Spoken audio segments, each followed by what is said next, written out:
All right, we got the SEC bracket here. It starts on Wednesday. This year. Well, it starts on Wednesday every year, but I like the tournaments that start on Tuesday because then you get it a little earlier in the week and you're ready to roll. But this is by far the best tournament. It is not even remotely close. The SEC tournament is, you look at this. You go, there are 2 teams in here that aren't going to March Madness. The rest of them, you go, oh, yeah, they could probably go to March Madness. The first round of this tournament is honestly a bloodbath. You look at a game in Game 2, like Texas-Vanderbilt. That is a play-in game for Texas.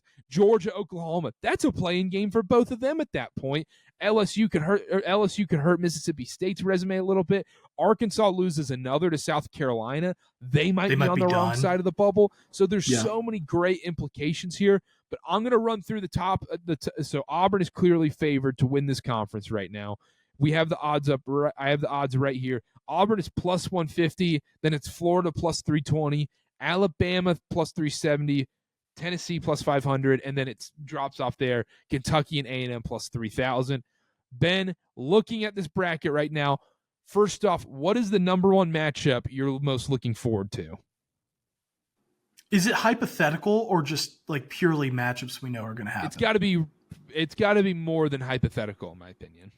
So like mainly the second round matchups. If you're looking at like a Texas A&M type game, or Georgia Kentucky. I'm very excited. Can I do a first round? You can do any of them. Okay, I'll do Vanderbilt Texas. Yeah, I think that's the one to point to on Tuesday. Because Vanderbilt is a very well-coached team that they're on the right side of the bubble, but I don't think they can feel comfortable going into this week, going into Nashville. And then a Texas team that obviously is probably on the wrong side of the bubble as well. Poorly coached team in my eyes, but just so much talent, just oozing with talent on that team.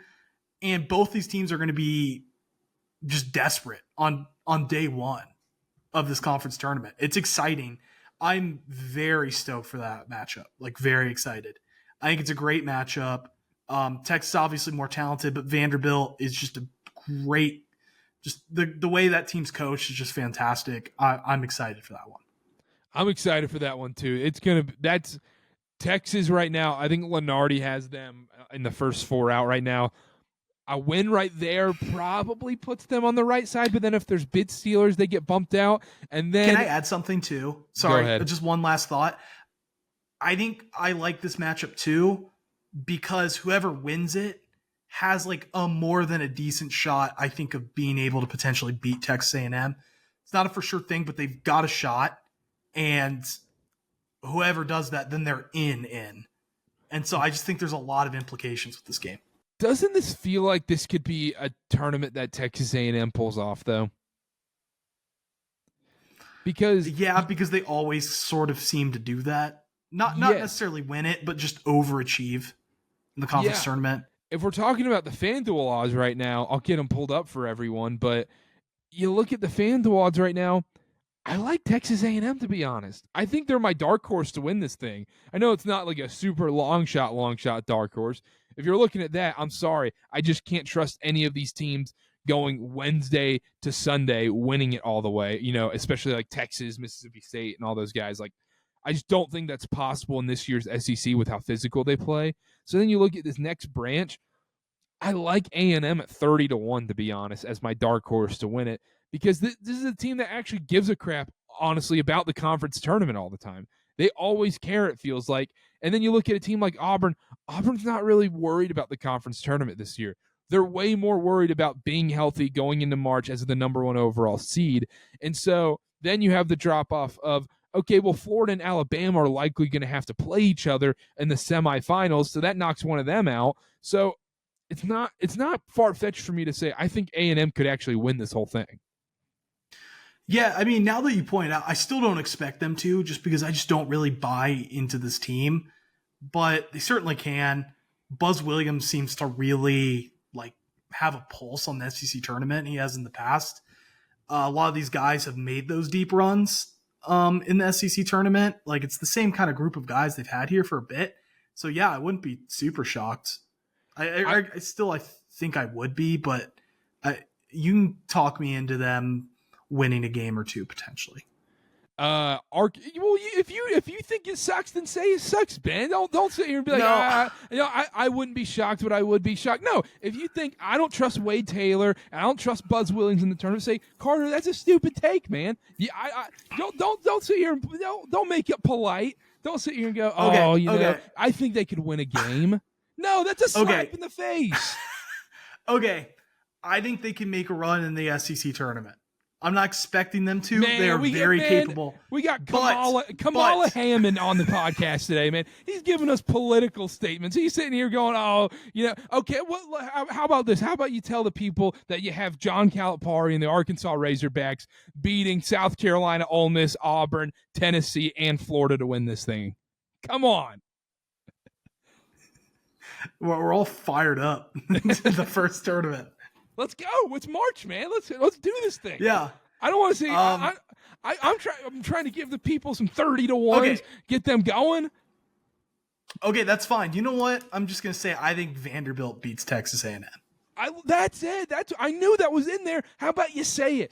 The rest of these conference tournaments, Texas A&M. If you have that feeling, you gotta have it. I think Vandy could beat Texas A&M, but I think this A&M team is just built for these dumb conference tournaments that you don't remember 2 years from now. You could tell me A&M won the SEC tournament 3 years ago. I'd be like, I think they did actually. But that's just my opinion. The other thing, let's move on. That's enough talk about Texas A&M. There's so much more to break down here. Oklahoma, Georgia, excited about that game. Two teams I'm not super, super high on. I'm rooting for Georgia, to be honest, in that game, just because I like watching them more, and I think they have a better chance to do damage in March Madness than an Oklahoma team. And I think if any of these teams that are right here, like I think if Arkansas loses, Texas loses, or either Oklahoma or Georgia, the loser of that game, I think they all might be on the wrong side of the bubble once bid stealers come in. Because if you say a team like Boise State wins the Mountain West, you don't want to be that last team in or second to last team in. You're probably getting bumped because also the Big Ten tournament or one of these other random conference tournaments, other teams are going to start making their resume look a little better. Yeah, no, I agree. I think when I look at it, I do think these teams are definitely eyeing, when you look at specifically the four of Texas, Vanderbilt, Oklahoma, Georgia, they're looking to get two here. And I think if these teams can get two, they're either, if they were on the wrong side of the bubble, they're definitely on the right side at that point. Mm-hmm. Like Georgia, I think that would do it for them if they're able to beat Oklahoma and Kentucky. Same with Oklahoma. And Vanderbilt, Texas is the one that's a question mark, but I do think getting wins over Vanderbilt, Texas A&M, which are likely to tournament teams, I think you got to be feeling good if you're them. So that's why I love it. I love that Wednesday is going to be high stakes basketball. When usually in these conference tournaments, a lot of the teams playing on the first day, they stink. We'll talk about the ACC and the Big 12, and there's no hope for them. There's like whatever. Shout out Kevin Keats. He got fired today. Kevin Keats officially not a winner. Yes, no longer a winner. Will Wade to Raleigh, make it happen. Mark Godfrey Jr. himself, make it happen in Raleigh, North Carolina. But yeah, that's the other thing. I know we've talked a lot about the Wednesday of the SEC tournament, but I think it's more. It's crazy to me, but I think it's almost more compelling than the rest of this tournament because this is essentially Dayton. This is essentially the first four. We're just seeing it in the conference tournament in Nashville on Wednesday because we kind of know the rest of how these teams are going to shake out. We know Auburn is going to be the number one overall seed. We know probably Florida is going to end up clinching that 1 seed in the tournament. Alabama, Tennessee are going to be 2 seeds, and A&M, Missouri, Kentucky, Ole Miss, they're playing for seeding a little bit. But the thing that excites you about later on is, gosh, man, this top-tier SEC basketball, these games are so freaking good, man. I mean, let's say we get Auburn, Tennessee. Let's say we get chalk. We get Auburn, Tennessee, and then Florida, Alabama in the semifinals on Saturday at the SEC tournament. It doesn't get better than that. No, it doesn't. I'm just so excited because I could definitely see like a variety of different scenarios for a championship here. 100%. It reminds me of 2019 ACC. We got to see Virginia, Florida State, and then Duke, North Carolina on that semifinal Friday. Just does not get better than that, man. Like the top tier teams in these conferences, But Ben, I gave out A&M as my dark horse to win it. Who is your dark horse to win this SEC tournament? I think my dark horse to win it, I think, right, it's got to be any team that's doesn't have a double bye. I think that's kind of the way I'm interpreting it. I don't see any of them doing it, but I might go Kentucky. If they get hot. This just feels like a scenario where maybe the nation kind of buys back in on Kentucky a little bit after a good run, even with some guys missing. And then you would just want to fade the living crap out of them once they get to the NCAA tournament. I don't see it happening, but I think if there's a team that doesn't have a double bye that wins it, it's the Kentucky Wildcats. I like that because, I mean, the Mark Pope formula, everybody who knows a Mark Pope coach team knows you shoot above 35%, they're probably winning that basketball game. They shoot over 40%, they are winning that basketball game. Even against an Alabama, even against a Florida or Auburn or Tennessee, they can beat any of those teams. So I actually really like that pick as well. Who's winning this conference? Who's winning the SEC tournament this year? I think Alabama's going to win it. Ooh, okay. I think Alabama's going to win it. I think they kind of found their mojo a little bit yesterday. I think they see Kentucky again. We've talked about it before. Alabama-Kentucky's not a great matchup for Kentucky because it kind of feels like Alabama's just a better version of Kentucky. I think Alabama wins against them. I think Alabama's able to get a win against Florida. That's going to be their toughest test. And I think once they're in the championship, along with getting revenge against Florida, I think they get revenge against Tennessee. I think Tennessee is able to beat Auburn in the semis. Obviously, it's a little chalk going into the semifinals. The finals, I've got 3 and 4, but I just think these 4 teams just are significantly better than the rest. Yeah, and I just think it's tough for these teams playing on Wednesday.